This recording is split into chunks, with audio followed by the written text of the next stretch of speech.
गान में वे वर्धमान महान जिन विचरे हमारे ध्यान में। पूज्य गुरुदेव श्री ने जो 7वीं गाथा पर प्रवचन किया है, उसमें एक बात की ओर मैं आपका ध्यान आकर्षित करना चाहता हूँ कि एक गाथा गुण भेद के निषेध की है, पर्याय के निषेध की नहीं है। क्योंकि पर्यायों का निषेध तो 6वीं गाथा में कर आए हैं। प्रमत्त और अप्रमत्त जितनी भी पर्याय हैं तो 14 गुण स्थान रूप हैं, उनका निषेध तो 6वीं गाथा में करके आए हैं। यहाँ तो ये कहते हैं कि आत्मा में ज्ञान है, दर्शन है, चारित्र है, ये व्यवहार नए का कथन है। न ज्ञान है, न दर्शन है, न चारित्र है, तो ये गुण भेद के निषेध की गाथा है। यद्यपि जब अगली गाथा आएगी 8वीं, तो उसमें ये कहेंगे कि ऐसा नहीं है तो आखिर व्यवहार को कहा ही क्यों। तो फिर वे उदाहरण में देंगे तो उससे ऐसा लगेगा कि जैसे पर्याय की बात है। उसमें क्या लिखा है कि जो जाने सो जीव, देखे सो जीव, जो आचरण करे सो जीव। तो ऐसा लगता है ये तो जानना, देखना, आचरण करना, ये तो पर्याय है ना, इसके निषेध की बात है। लेकिन प्रश्न तो 7वीं गाथा पे खास कर खड़ा हुआ है। इसलिए वो तो आचार्य ने बिल्कुल ऐसा मूर्ख शिष्य लिया था ना कि मेढ़े की भांति आंखें फाड़ के देखने लग गया कि दर्शन ज्ञान वाला आत्मा ऐसे व्यवहार से समझाया था। आत्मा आत्मा कहें बिल्कुल अभेद अभेद तो समझ में आता ही नहीं, और ऐसे भेद से भी समझाएं तो भी उतनी बात स्पष्ट नहीं होती। तो वो दर्शन ज्ञान चारित्र गुणों को समझाया है कि जाने सो ज्ञान, माने वो गुणों को समझाया है पर्याय की तरफ से। वो आत्मा में तो वहाँ गुण में जो भेद करना है, ये जाने सो जीव, इसका निषेध नहीं है। इसका निषेध तो पीछे कर आए। वो तो जो जाने सो ज्ञान, ऐसा जो ज्ञान गुण, वो पर्याय नहीं जानने वाली, वो आत्मा में नहीं है, माने तत्संबंधी भेद नहीं है। अखंडपने अनंत गुण आत्मा में हैं, अन्यथा आत्मा कुछ बचेगा ही नहीं। सब गुणों से भिन्न कहेंगे और पर्यायों से भी भिन्न कहेंगे तो आत्मा तो बचेगा ही नहीं ना। तो जो अपन ने वो दृष्टि के विषय वाली किताब भी लिखी है, उस पर व्याख्यान भी बहुत किए थे। कोई 6वीं 7वीं गाथा ही पर है कि उसमें गुणों की अखंडता, द्रव्य क्षेत्र काल भाव चारों की अखंडता है। और उन व्याख्यानों के आधार पर राजू भाई कानपुर वालों ने एक चित्र बनाया था, द्रव्य क्षेत्र काल भाव के प्रदेशों की अखंडता, ये क्षेत्र की अखंडता, गुणों की अखंडता, ये भाव की अखंडता, पर्यायों की अखंडता, माने अनादि से अनंत काल तक अनुश्रुति से रचित प्रवाह, पर्यायों की अखंडता, एक काल की अखंडता, और द्रव्य तो अखंड है ही। तो ऐसी अखंडता, उसका नाम द्रव्य है। और 7वीं गाथा गुण भेद के निषेध की है। अब वो जब वो शिष्य की समझ में नहीं आए तो क्या गुण क्या, अब क्या करें, ज्ञान गुण क्या, तो उसे समझाने के लिए फिर पर्यायों की तरफ से बात करते हैं। सूक्ष्म बात है ज़रा, उसमें हम क्या, हमसे थोड़ी सी कमजोरी क्या रह जाती है ना कि उस वक्त हम इस बात को भूल जाते हैं कि ये प्रकरण क्या चल रहा है। जो बात अपन सोचते हैं वो बात तो शास्त्रों की ही है, और वो गलत है नहीं है, ऐसा नहीं कि गलत है, लेकिन यहाँ जो बात कर रहे हैं वो क्या है, बात सिर्फ इतनी है।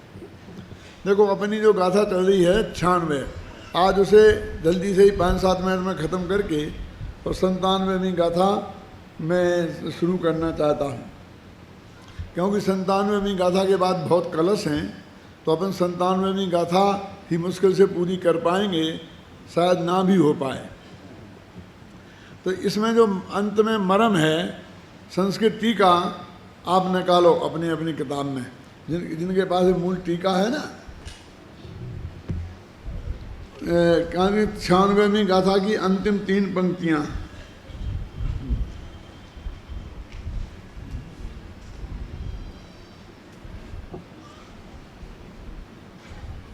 तथा अयम आत्मा, 2 पंक्तियाँ नीचे से, ये मेरी वाली किताब है, इसमें 2 पंक्तियाँ नीचे से है, दूसरी किताब में आप देख लेना।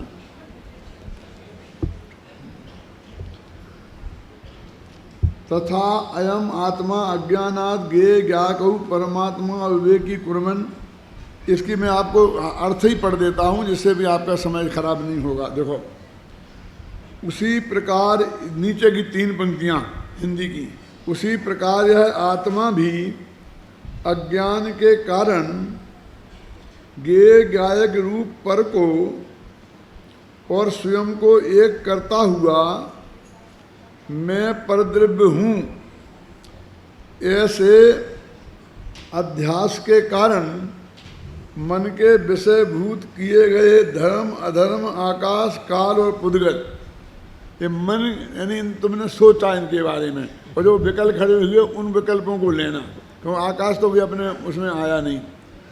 अन्य जीव के द्वारा अपनी शुद्ध चैतन्य धातु रुकी हुई होने से 3 कारण बताए हैं कि जिसकी वजह से अज्ञानी आत्मा हमको कर्ता प्रतिभाषित होता है। एक कारण तो ये हुआ कि धर्मादि के चिंतन में हमारी ज्ञान ज्योति रुकी हुई है, धर्म अधर्म आकाश और अन्य जीव, ख्याल में है ना। और दूसरा कारण है इंद्रियों के विषयभूत रूपी पदार्थों के द्वारा अपना केवल बोध ढका हुआ होने से, कि हम जो इंद्रियों से जान रहे हैं ना, तो उससे हमारा केवल ज्ञान ढका है, क्योंकि वह अतीन्द्रिय ज्ञान है। अब इंद्रियों से जानते रहो तो उस वक्त अतीन्द्रिय ज्ञान कैसे होगा?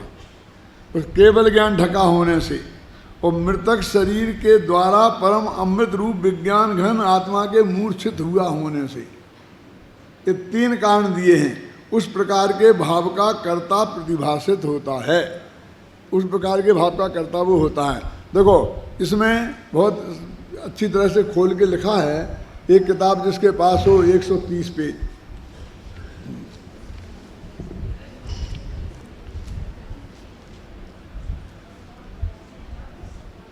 सोपाधिक के कर्तृत्व के संबंध में है ना, नीचे आत्मख्याति में 3 कारण दिए गए हैं, जो इस प्रकार हैं। मन के विषयभूत धर्म अधर्म आकाश काल और पुद्गल एवं अन्य जीवों के द्वारा अपनी चैतन्य धातु रुकी हुई है, रुकी हुई होने से। ये मन इनके ही बारे में सोच रहा, वास्तव में तो इंद्रियों के तो विषय हैं ही नहीं। एक पुद्गल को मानो तो असली में तो पुद्गल भी नहीं है, क्योंकि परमाणु को पुद्गल बोलते हैं। ये स्कंद तो पुद्गल की पर्याय हैं, वे भी विकारी पर्याय हैं। तो कल धर्म द्रव्य अधर्म द्रव्य आकाश द्रव्य काल द्रव्य पुद्गल द्रव्य और अन्य जीव, अब इनके बारे में जो कुछ भी हमारा है वो मन से हमने इनके बारे में सोचा है, बस इतनी सी बात है। क्योंकि इंद्रियों से तो ये जानने में आते नहीं है, तो हमारा मन इसमें अवरुद्ध है, तो मन के साथ में उपयोग अवरुद्ध है ना। अकेला थोड़ी मन ही काम कर रहा, द्रव्य मन थोड़ी काम कर रहा, भाव मन है ना। तो हमारा मन इससे अवरुद्ध होने से, लिखा ना क्या, अपनी चैतन्य धातु इनमें द्वारा अपनी चैतन्य धातु रुकी हुई होने से, और इंद्रियों के विषयभूत रूपी पदार्थ, अब वो पुद्गल तो वहाँ ले लिया था और यहाँ स्कंद लिया पुद्गल का, रूपी पदार्थ लिखा, इंद्रियों के विषयभूत रूपी पदार्थ, अब स्कंद हो गया ना, वहाँ परमाणु गया था, क्योंकि वहाँ सब द्रव्य ले लिए थे।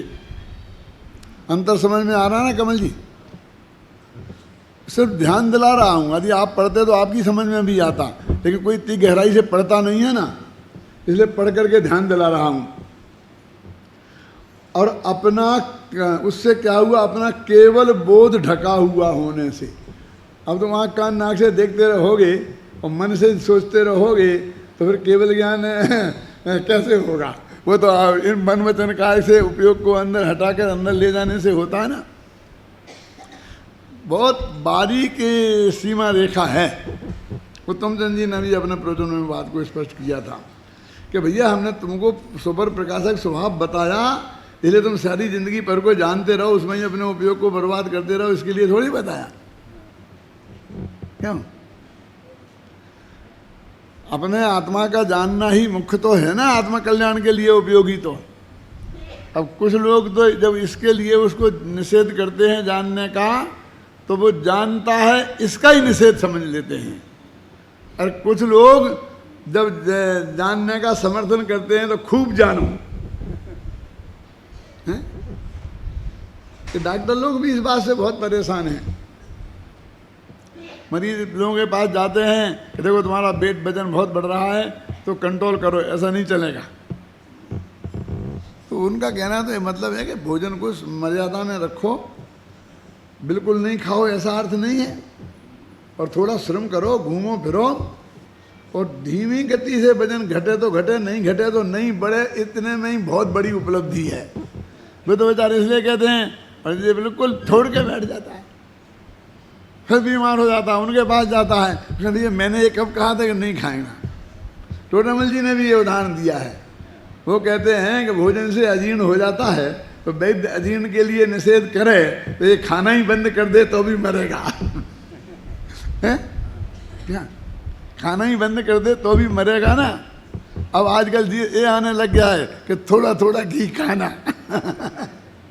पहले घी के खाने का, मैंने चिकनाई के खाने का बहुत तेजी से निषेध आया था अखबारों में, टीवी पे, सब जगह कि लोग चिकनाई खा खा करके बहुत मोटे होते जा रहे थे, ख्याल में आई ना। और अब ऐसे छोड़ के बैठे हैं छोकरे, लड़के लड़कियां, इनको स्लिम रहना है, इसके लिए जे हम बुजुर्गों से भी ज़्यादा बिल्कुल छुएंगे नहीं, देखेंगे ही नहीं। अब नई उम्र है तो उसके लिए जितना चाहिए ना थोड़ा बहुत, क्यों? तो ऐसे ही यहाँ जिनमानी में भी यही अति होता है। इसलिए तो अम्बे चंदाचार्य ने लिखा ना, अत्यंत निशित धारम जिन वर्ष नए चक्रम। जिनेन्द्र भगवान का नए चक्र अत्यंत तीक्ष्ण धार वाला है। तीक्ष्ण धार वाला है, इसमें दो बातें कहना चाहते हैं। एक तो एक ऐसे बहुत सावधानी से चलाना, किनकी देख रेख में? प्रबुद्ध नए चक्र संचारा गुरुवो भवंती शरणम। गुरु ही शरण में हैं। अब गुरु का मतलब फिर अपन लगाते हैं नंग दिगंबर अथवा जो भी कपड़े वाले जो भी समझ लो भाई, क्यों? और उनकी शरण में जाओ और उन्हें काला अक्षर भैंस बराबर है, क्यों? 8-10 वर्ष की उम्र में दीक्षा ले ली, फिर पढ़ने का समय ही नहीं मिला, पढ़ने की तो जरूरत समझी थी नहीं है, अब चारित्र ही हो गया। अब क्या है, अब तो पंडित लोग सब चक्कर काटेंगे, आंगेंगे, वैसे ही सब करेंगे, क्यों? तो उन्होंने शर्त लगा दी उत्तम चंद जी कि गुरुवो भवंती शरणम। गुरु तो शरण में हैं, लेकिन कौन से गुरु? क्यों रजनी भाई? प्रबुद्ध नए चक्र संचारा, कि जो नए चक्र चलाने में अत्यंत चतुर हैं। क्या ये क्वालिफिकेशन दी है उनकी? किताब ने गुरु लिखा तो इन्हें अपने गुरुदेव कांजी स्वामी को मान लिया, अपने पंडितों को मान लिया। अरे पंडितों को मान लिया इसमें दिक्कत नहीं है, अपंडितों को मान लिया दिक्कत तो इसमें है।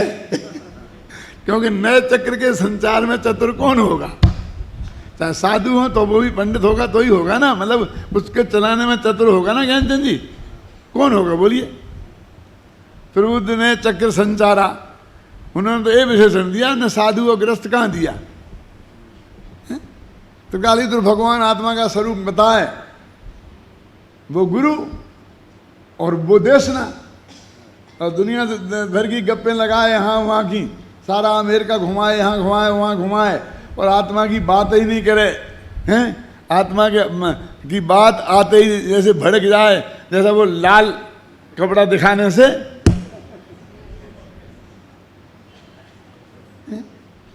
तो वो थोड़ी देशना लब्धि में निमित्त हो जाएगा।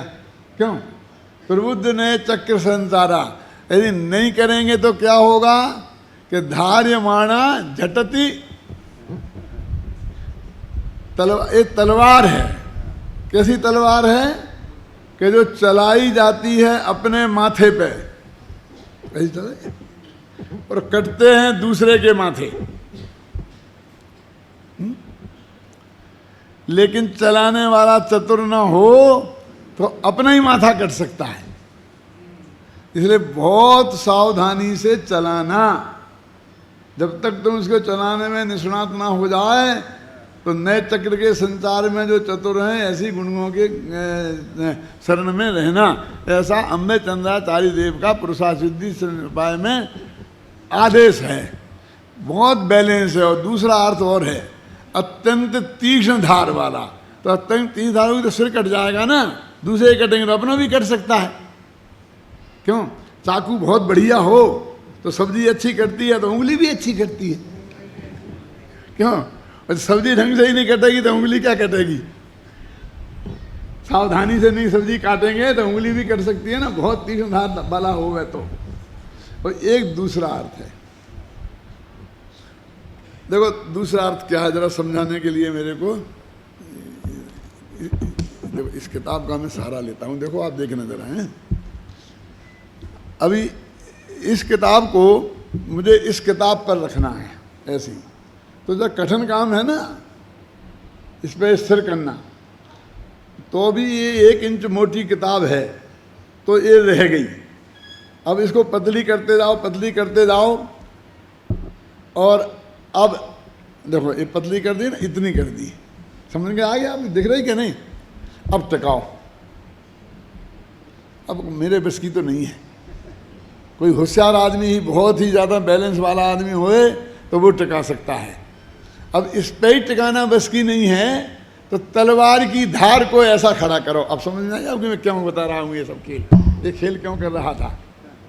तलवार की धार को ऐसा रखो और उस पर कोई ऐसी चीज टिकाओ, टिकेगी कि नहीं टिकेगी? क्योंकि वो कितनी बारीक है। बोलो शांतिलाल जी, टिकेगी कि नहीं टिकेगी?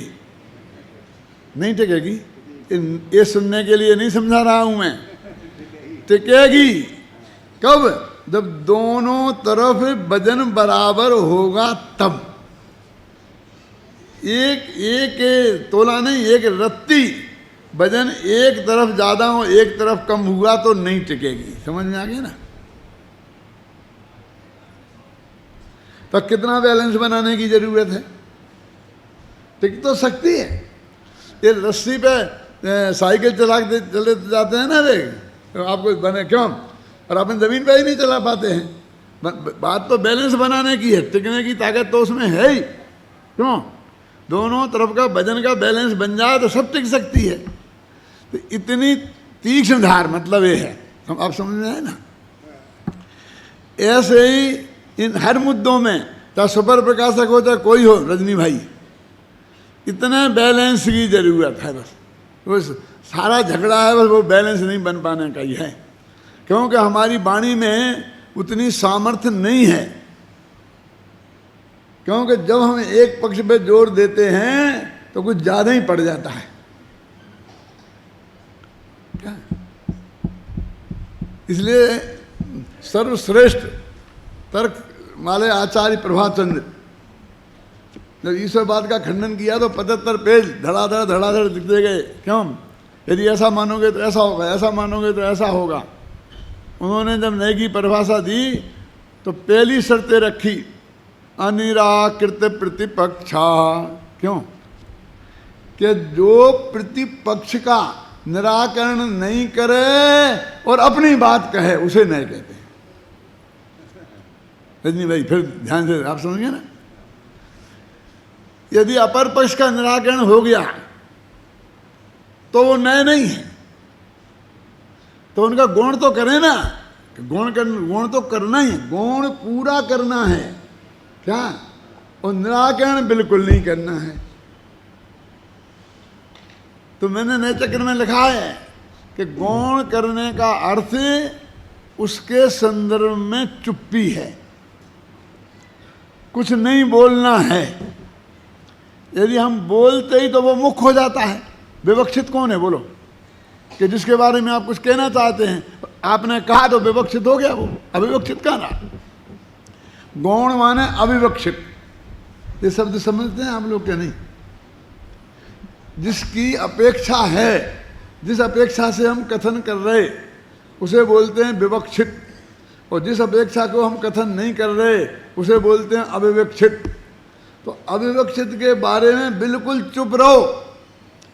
एक शब्द बोले तो गौण नहीं होगा, अभावात्मक बोलोगे तो अभाव हो जाएगा, और नहीं तर वो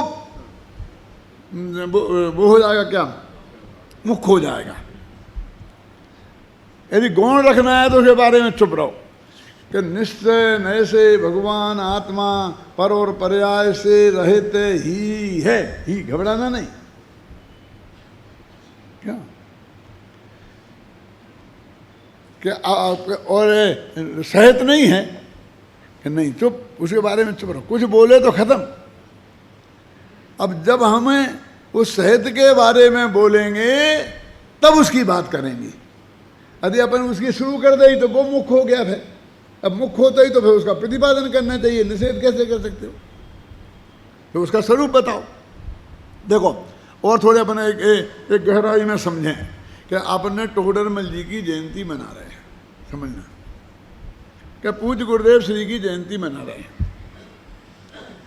अब आज का जो हमने 1 घंटे का कार्यक्रम रखा है, सब लोगों को इकट्ठा किया है, हजारों रुपए का इकट्ठा किया, मेहमान इकट्ठे किए और बहुत बड़ा फंक्शन किया। अब हमने 2-3 वक्ता रखे कि भैया आज टोडरमल जी का परिचय देवे, कि गुरुदेव श्री का परिचय देवे, है ना। अब वो गुरुदेव श्री के परिचय के देने में आचार्य कुंद से उनको समय सार से तत्व ज्ञान मिला, और फिर वो कुंद को इतना लंबा है कि 1 घंटा पूरा कुंद की महिमा गाता रहे, तो क्या होगा बोलिए। कि कुंद इतने बड़े आचार्य नहीं थे, आखिर गुरुदेव को प्रभावित किया ना उनने, अब उनकी बात मानने को मना करते हैं कि भाई साहब अपने आप विषय पे आइए। विषय पे ही हूं, आप बंद कर दीजिए। क्यों बंद कर दूं, अभी दूसरों को भी बोलना है, मीटिंग तो 10 बजे खत्म ही करनी पड़ेगी क्या।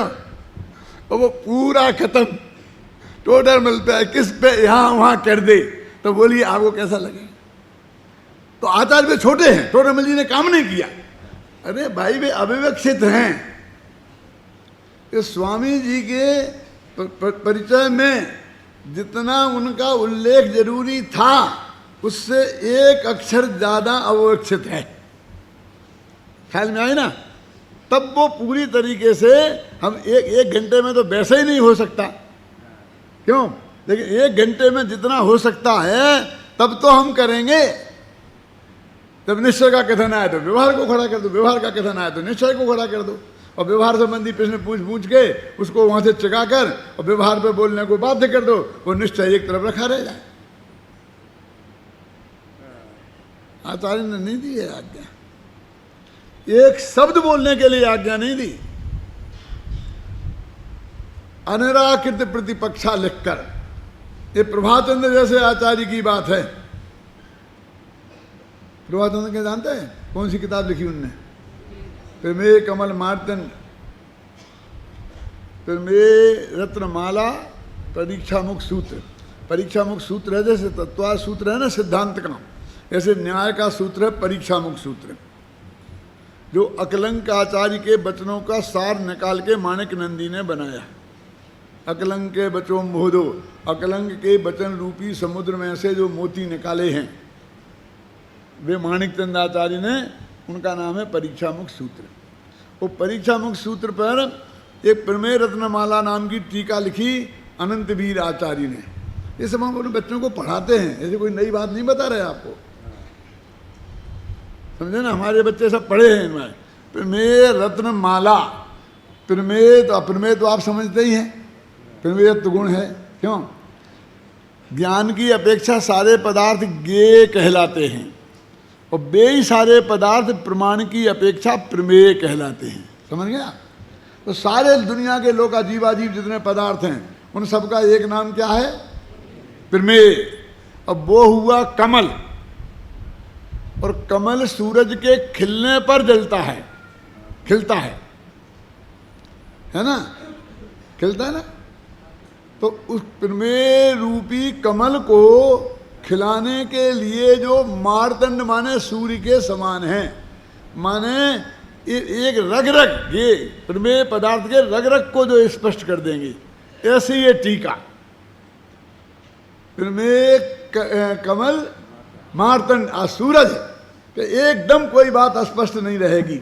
और प्रमेय रत्नमाला कि सूरज तो नहीं है, वो रत्नों की माला है जिनका खूब प्रकाश होता है, दीपक जैसा नहीं है, तेल मील नहीं डालना पड़ता है, बत्ती नहीं लगानी पड़ती है, और वो रत्न की माला, उसके प्रकाश में हम उस प्रमेय को समझाएंगे।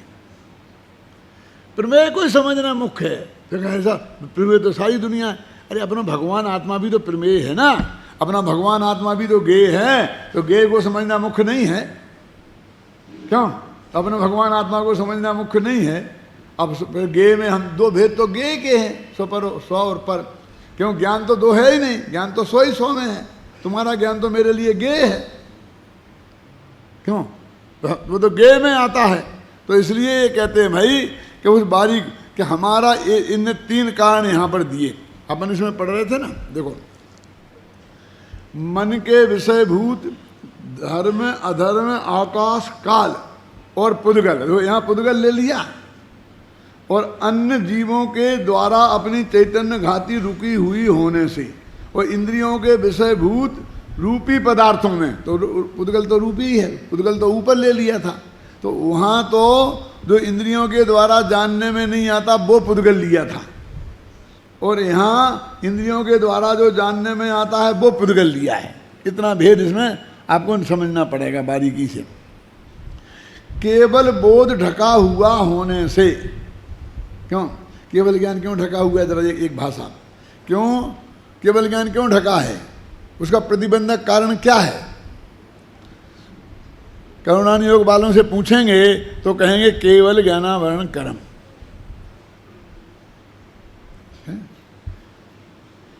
अध्यात्म वाले कहेंगे कि क्षयोपशम ज्ञान। नहीं है समझ? इंद्रियों के माध्यम से काम में आने वाला ज्ञान, क्यों? ये दोनों एक साथ नहीं हो सकते। क्षयोपशम ज्ञान होगा तो क्षायक ज्ञान नहीं हो सकता, क्षायक होगा तो क्षयोपशम नहीं हो सकता। भैया जब तक ये क्षयोपशम ज्ञान रहेगा तब तक केवल ज्ञान नहीं हुआ। ये केवल ज्ञान का विरोधी हुआ पक्का, लेकिन होगा काय से? कि वही क्षयोपशम ज्ञान को जब आत्मसन्मुख करेंगे तो होगा।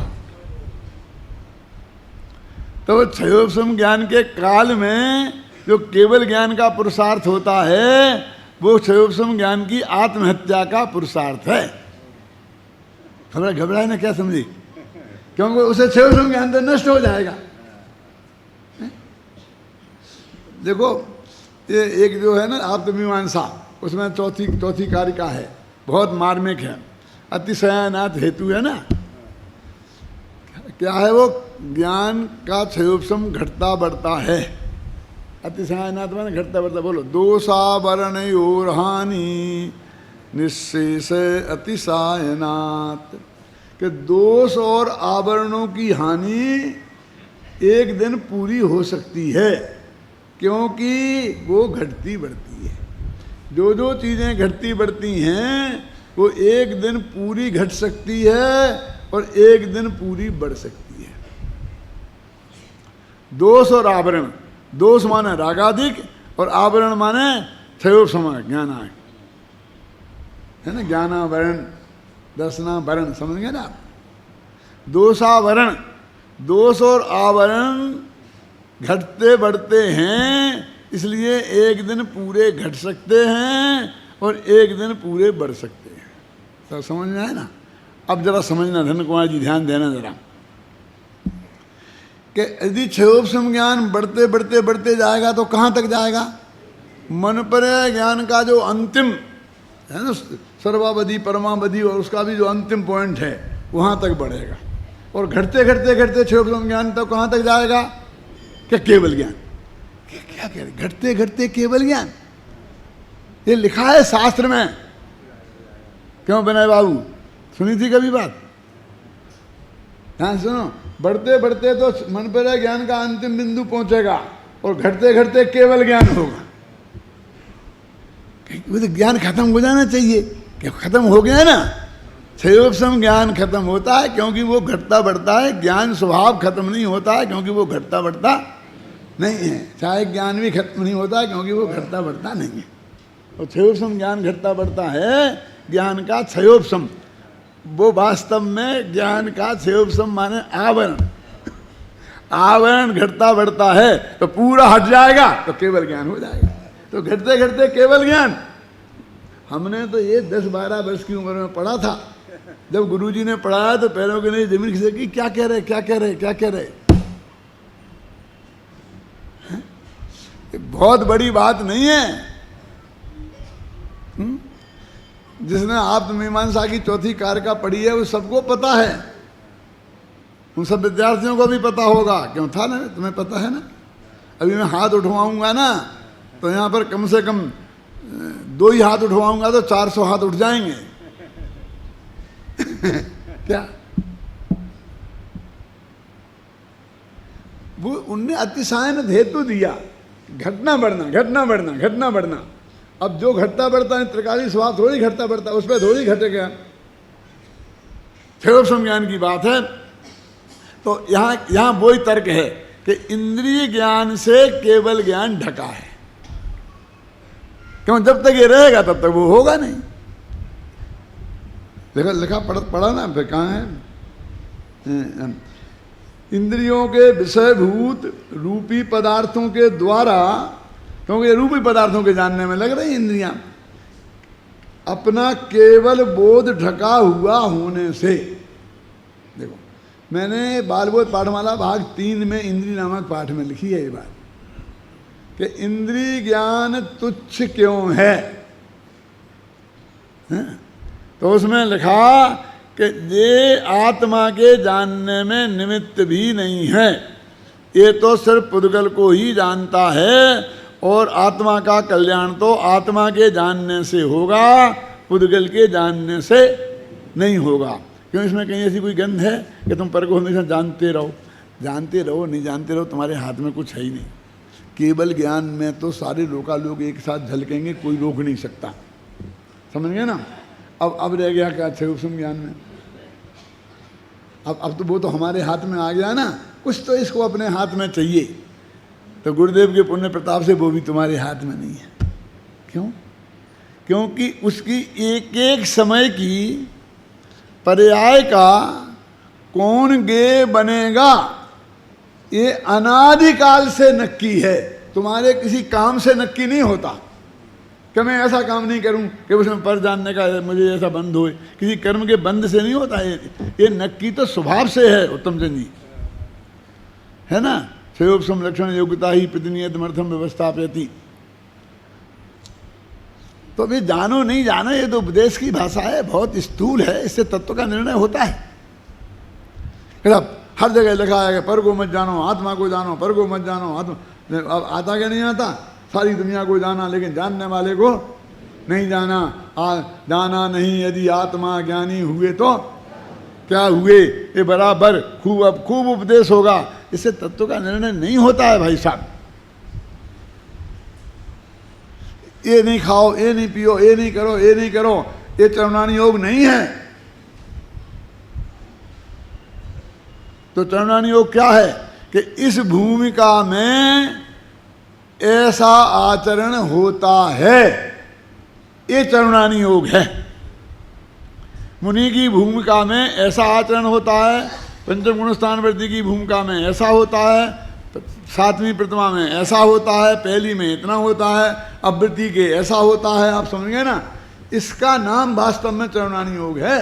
भगवान ने वो बताया है, अब ये करो ये नहीं करो, तेरे हाथ में है क्या? कल गुरुदेव के प्रवचन में आया था ना, क्या आया था बोलो अशोक भाई? दाने दाने पर खाने वाले का नाम लिखा है। गुरुदेव के प्रवचन में आया था। यदि गुरुदेव के प्रवचन में नहीं आया होता तो मैं इसका उल्लेख नहीं कर सकता कि साथ ये तो अजैनियों की कहावत है। अरे भाई, जब ज्ञान की त्रयोसम ज्ञान की पर्याय का गे नक्की है तो इसमें कौन सी गजब बात है? ये भी परम सत्य है। जो दाना तुम्हारे पेट में जाना है, सभी की क्रम में पर्याय नक्की है ना। एक एक परमाणु की नक्की है ना, क्यों?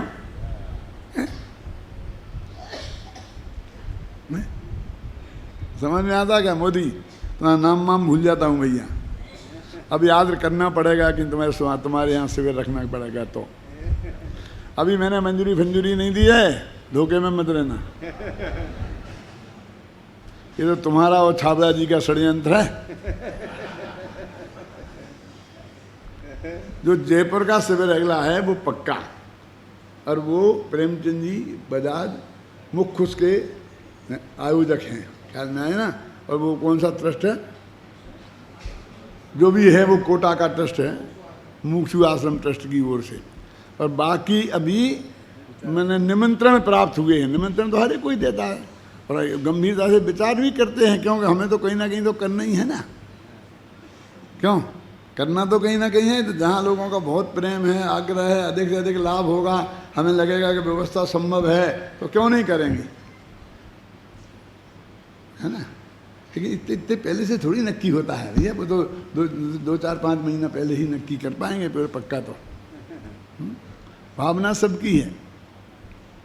हाँ, तो अपनी बात दो बातें चल रही थी, दूसरी अब तीसरी बात कहाँ है?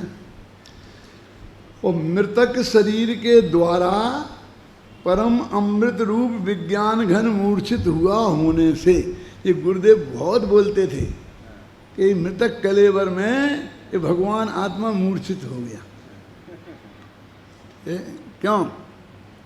गुरुदेव के इस वाक्य को पकड़कर सामने वालों ने कहा था जिंदा शरीर और मुर्दा शरीर। ये जो मृतक कलेवर है वो कौन सा? जो आदमी मर गया और उसका जो वो मुर्दा है जो शमशान में जलाने को ले जा रहे हैं, उस मुर्दे की बात है। क्यों माने कि ये जो तेरा आत्मा अभी जिसमें विराजमान है, इस मुर्दे की बात है।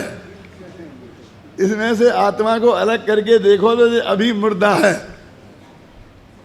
क्योंकि ये भगवान आत्मा इसमें ही मूर्छित हुआ है। मूर्छित हुआ है, ये मैं हूं ऐसा मान रहा, इसका ही मैं स्वामी हूं, इसकी संभाल करना मेरा काम है ना। काया राखे धर्म, है ना। शरीर माध्यम खलु धर्म साधनम। अपने सारे आचार्य देने वाले, उपदेश देने वाले, ये खास कर जे योगा वाले, ये सब उपदेश यही देते हैं। लेकिन भैया ये तो कालिदास का सूत्र है, शरीर माध्यम खलु धर्म। ये जैन धर्म का थोड़ी है। काया राखें धर्म, कि काया मैं नहीं हूं ऐसा मानने से धर्म होगा, काया मैं नहीं हूं ऐसा जानने से धर्म होगा। और काया के प्रति राग कम होगा तो धर्म होगा। काया की संभाल में धर्म है। नहीं, वो वृत्तोपवास करना पड़ेगा तो शरीर को स्वस्थ तो रखना ही पड़ेगा, और फिर वृत्तोपवास करने से स्वस्थ रहता भी है, हैं? इसलिए तो मैं कहता हूँ जो ध्यान शरीर के से छूटने के काम में आया था अनंत काल से, हमारे सारे तीर्थंकर ने इस देह रूपी जेल से छूटने में जिसका उपयोग किया। तन तो अपना कारागृह है ना। क्यों? तन कारागृह बनिता बेड़ी, परिजान जान राख वाले। क्या अर्थ है इसका? बहुत रोजाना बोलते हैं खूब मस्त हो करके कि शरीर जेल है और बनिता माने पत्नी है, वो पैरों में पड़ी बेड़ियां हैं। और ये कुटुंबी जन है ना, बाल बच्चे, माँ बाप, भाई बहन, और भी कुटुंबी जन का अर्थ तो समझते हैं ना। ये सब रखवाले हैं। रखवाले माने पुलिस वाले होते हैं ना, रक्षा करते हैं जो। तो रक्षा करने वाले दो तरह के होते हैं। कौन से? एक तो प्रधानमंत्री की रक्षा करने वाले कमांडो, है ना, कि प्रधानमंत्री को कोई मार ना दे, उन पर कोई आक्रमण ना करे, उनको भी रक्षा करने वाले बोलते हैं। और एक वो है ना, वो बम्बई वाला कौन है, कसाब, वो कसाब को भी बेई कमांडो लग रहे हैं। वो तुम जी कल बता रहे थे कि कलेक्टर के बराबर तनख्वाह मिलती है उन्हें, उनके कमांडो को। मुझे तो पता नहीं था। क्यों? तो कसाब की रक्षा करने वाले भी हैं, क्योंकि उसे भी ना कोई मार दे। क्यों? उसे मार देंगे तो हम फांसी पे कैसे चढ़ाएंगे?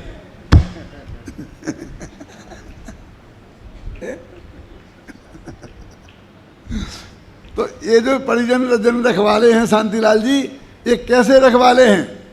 वो प्रधानमंत्री वाले जैसे कि कसाब वाले। समझ में आ गया? कि ये छूट के भाग ना जाए, ये छूट के भाग ना जाए। परिवार वाले घेर के बैठे हैं। तो अभी ये बोलते हो तुम रोजीना ये हो, तो ये तन कारागृह है, तो इससे छूटना है कि इसको मजबूत करना है। हम तो कहते हैं कि देखो, हमको इससे छूटना हो तो पहले किले को मजबूत करो। क्यों? ये कहाँ का न्याय है? लेकिन सबके गले उतरता है। ज्ञानचंद जी करें क्या? है? इस देश से इतना अपनापन है, इतना राग है कि उसकी अनुकूलता की बात जहां भी जरा आती है वो एकदम सहज भाव से गले उतरती है, और प्रतिकूलता की बात आती है कितनी कोशिश करो नहीं उतरती। सच मैं क्या अनुभव करता हूँ, कई दफ़े कहता भी हूँ कि हमने जो काम चुना है वो इतना कठिन है, इतना कठिन है।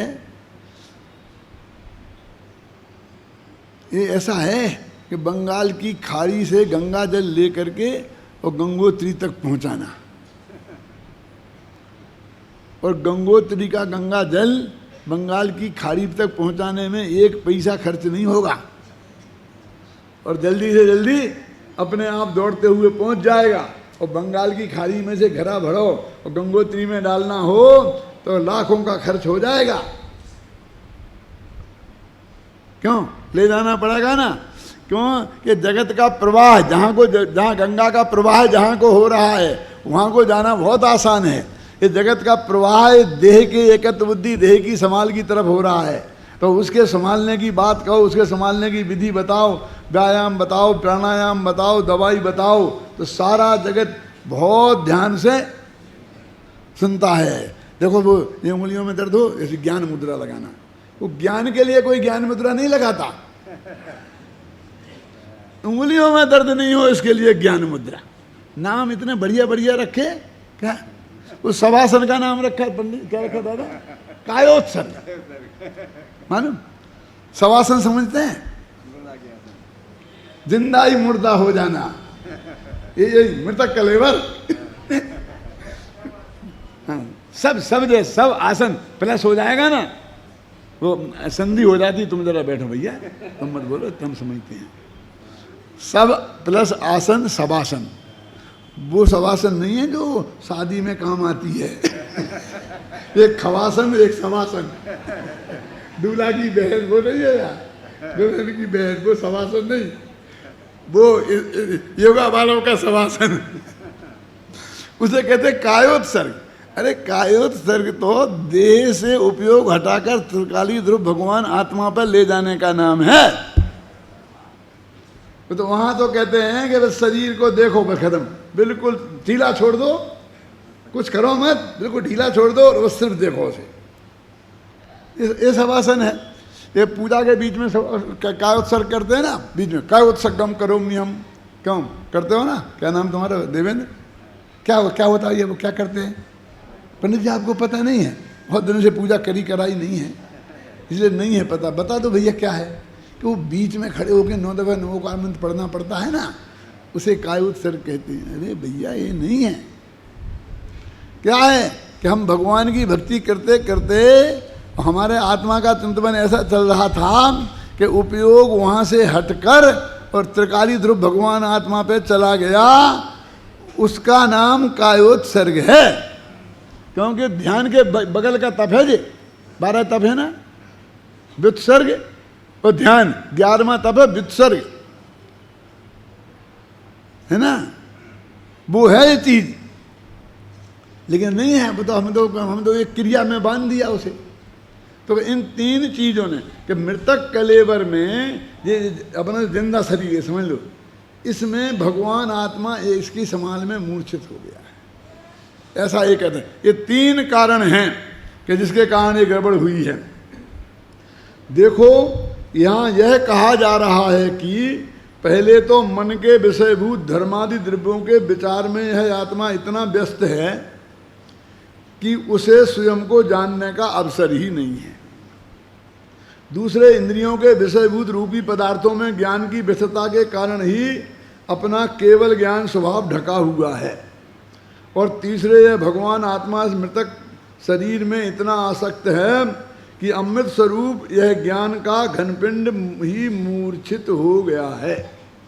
देखो यहाँ जिंदा शरीर को ही मृतक शरीर कहा गया है ना, जिसे दुनिया जिंदा कहती है ना उसे मृतक कहा गया है। वस्तुतः शरीर तो मृतक ही है, क्योंकि उसमें जीवन है ही कहाँ। जीवन तो जीव का धर्म है, जीव का स्वभाव है, यह शरीर में कैसे हो सकता है। अतः शरीर तो मुर्दा ही है। मुर्दा जैसे शरीर में अपनेपन के कारण आनंदामृत का पिंड, यह भगवान आत्मा पागल सा हो रहा है और इंद्रियों के विषयभूत पदार्थों के भोगने और जानने में, मन के विषयभूत धर्मादि द्रव्यों के विचार में इतना मग्न हो गया है कि इसे स्वयं को जानने का अवसर ही नहीं है, भाव भी नहीं है, जिज्ञासा भी नहीं है, कौतूहल भी नहीं है। इस प्रकार मन और इंद्रियों के विषयभूत पदार्थों और शरीर में मग्न यह अज्ञानी आत्मा पर पदार्थों का नहीं, पर उनके कर्तृत्वादि भावों का कर्ता अवश्य होता है, ऐसा आत्मा। ये उस आत्मा के विशेषण बताए हैं जिसको हम यहाँ कर्ता कह रहे हैं। क्या वो एक नए से तो है ना, वो अशुद्ध निश्चय नशे करता है। अरे भैया किसको बता रहे हैं? उस महामूर्ख को, पागल को बता रहे हैं। क्या समझ में आई ना? उसे कर्ता कह रहे हैं तो किसी ज्ञानी को कर्ता नहीं बता रहे, उस पागल को कह रहे हैं। अब आप ये पागल कहते साहब, अब ऐसी भाषा तो नहीं बोलना। मैं नहीं बोलता हूँ, गुरुदेव की तो पढ़ो, इससे भी कड़क है। मैंने सारे कोटेशन इसमें ला के रखे हैं। ये वास्तव में पागलपन नहीं है, हैं? ये मत तो उन्मत्त लिखा ना अपने शास्त्र में। ये जो ये है कि इनका कर्ता भोक्ता अपने को मानना, इनमें ही अपनी जिंदगी को खराब करना, ये पागलपन नहीं है तो और क्या है? मुझे बताओ आप। अब एक चर्चा काय की चल रही है अमृत भाई, फिर याद करो। ये चर्चा उस संदर्भ में है, वो कौन, ध्यानावस्था और भूतावस्था, उसकी बात चल रही है। ये कह रहे हैं कि राग का कर्ता ऐसा जो मानता है उसे भूत लग गए हैं, भूत। उनका इलाज कराओ, ये भूत है, हैं? और वो ध्यानावस्था वाला क्या, ये आप वो कहते हैं हमको तो बहुत शांति अनुभव भई, अंदर में ऐसा आत्मा दिखा। भैया वो ध्यानावस्था वाले को दिख जाता है, जो नहीं है वो भी। घबराना नहीं, मेरी बात सुनना पूरी। मैंने एक दफे लिखा था और मेरी वो बात बहुत पसंद की गई थी यूनिवर्सिटी में। मैंने कहा तुलसीदास जी को राम के दर्शन हुए थे क्या? उन्होंने कह दिया कि बस तुलसी मस्तक तब नवे जब धनुष बाण लेऊ हाथ, और बस मैं तो ध्यान में बैठ गए, है ना। तो तुलसी भगवान आए और उन्होंने कहा भाई घबरा मत, मैं तेरे पीछे खड़ा हूँ। और भगवान जो आए थे ना, वो बराबर धनुष बाण लिए हुए थे। क्यों? पहले से जानते थे कि मैं दूसरे भेष में जाऊँगा तो वो तो तुलसी मेरे को माने पहचानेगा ही नहीं। तो ये बात आई, तो जब मैं वहाँ पढ़ता था तो लोगों ने पूछा कि ये बात सही होगी? बोला मैं आपसे पूछ रहा हूँ, उनने मेरे से पूछा था कि तुलसी को भगवान राम के दर्शन हुए होंगे, और कहीं तुलसी छल तो नहीं कर रहे कि वे कह रहे कि मुझे भगवान के दर्शन हुए हैं। मैंने क्या जवाब दिया होगा, जरा सोचो 2 मिनट, फिर मैं बताता हूँ। फिर मिलान करना अपने उत्तर से कि हाँ घबराना नहीं क्योंकि वो ध्यानावस्था होती है ना। जब तुलसी एकदम आंखें बंद करके राम का जो स्वरूप धनुष बाण और लिए बिल्कुल ऐसे खड़े हैं, और उसमें अब भैंसा के दर्शन हो सकते हैं, तो राम के दर्शन क्यों नहीं हो सकते? इसलिए तुलसीदास जी ने बिल्कुल झूठ नहीं बोला। समझना क्या कहता हूं मैं? वो बात सत्य हो चाहे ना हो, फिर भी तुलसीदास जी झूठ नहीं बोल रहे। मैं क्या कहना चाहता हूं, बहुत खतरनाक बात। ऐसे ही जो नकली लोग हैं ना, नकली सम्य दृष्टि, वे उनको मैं इतना बेईमान नहीं मानता। क्या कि जो वे कहते हैं ना, मुझे ऐसा लगा, मुझे ऐसा लगा, मुझे ऐसा लगा, वो आत्मा ऐसा दिखा, फिर वो ऐसा आ गया, फिर ऐसा आ गया। कई लोग मेरे लोग आ करके बताते हैं कि पंडित जी मैं बताता हूँ मेरा क्या क्या हुआ, फिर आप निर्णय करके मुझे बताना कि वो मुझे कुछ हुआ है कि नहीं हुआ। सच बोलता हूँ, सब जगह जहाँ जाता हूँ, लगभग सब जगह हैं, और नाम नहीं बताना चाहता हूँ मैं, तो क्यों कि अभी 2-4 साल जिंदगी शांति से निकालना चाहता हूँ। वो सब ध्यानाविष्ट पुरुष वाले हैं, वो झूठ नहीं बोलते हैं, क्योंकि वो इतने सज्जन होते हैं क्या, वो इतने सज्जन होते हैं, और उनकी ये ऐसी आस्था इतनी पक्की होती है कि झूठ बोलना अच्छी बात नहीं है। वो छल भी नहीं करते हैं। क्या उन्होंने जो विकल्पात्मक ज्ञान में जैसा जैसा किया, तो वैसा उनको ख्याल में आ जाता है, ऐसा ऐसी समझ गए ना, और उन्हें भ्रम हो जाता है। वास्तव में इसलिए शास्त्र ज्ञान से, गुरु के माध्यम से स्टडी करके 3 छेदों से निकालो। पहले आगम का सेवन, युक्ति का अवलंबन और परंपरा, गुरु के उपदेश, इन 6 छेद में से निकालो, 3 छेद में से निकालो, फिर वो अनुभव है, तब उसे अनुभव मानना। अरे 3 में एक ही छेद में से तो निकला नहीं, ना तो उन्हें आगम की खबर है, ना कोई उनने युक्तियाँ लगाई, ना कोई ऐसा ज्ञानी गुरु मिला, अब ठोके किए जा रहे हैं, बस खत्म।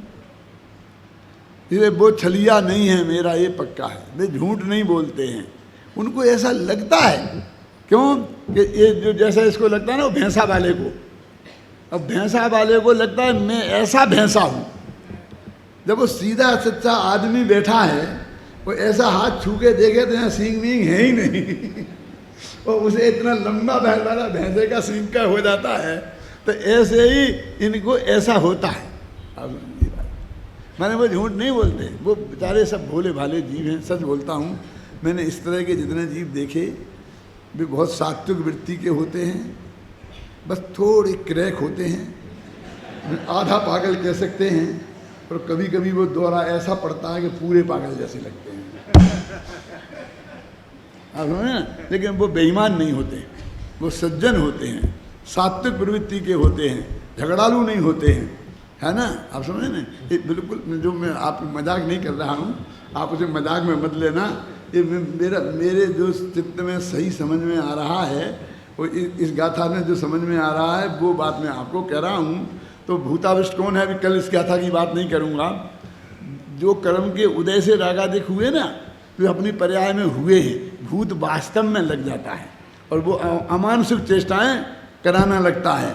और ये ध्यान वाले में कोई भूत भी नहीं लगा, बस इसके मन की ये मानसिक बीमारी है। ख्याल में है ना? ये बीमारी तो है, ये शारीरिक बीमारी नहीं है। वो भूत लगना तो शारीरिक बीमारी है, वो शरीर में विकृति हुई है, लेकिन ये इसके ध्यान में ही, समझ गए ना, चिंतन में से ऐसी बीमारी खड़ी हो गई, तो ये मानसिक बीमारी है, और उनको कर्ता कहा जाता है।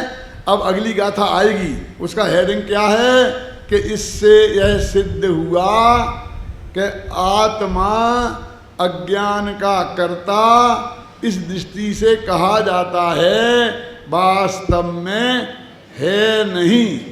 ये हेडिंग है अगली गाथा का, जिसे अपन कल चलाएं।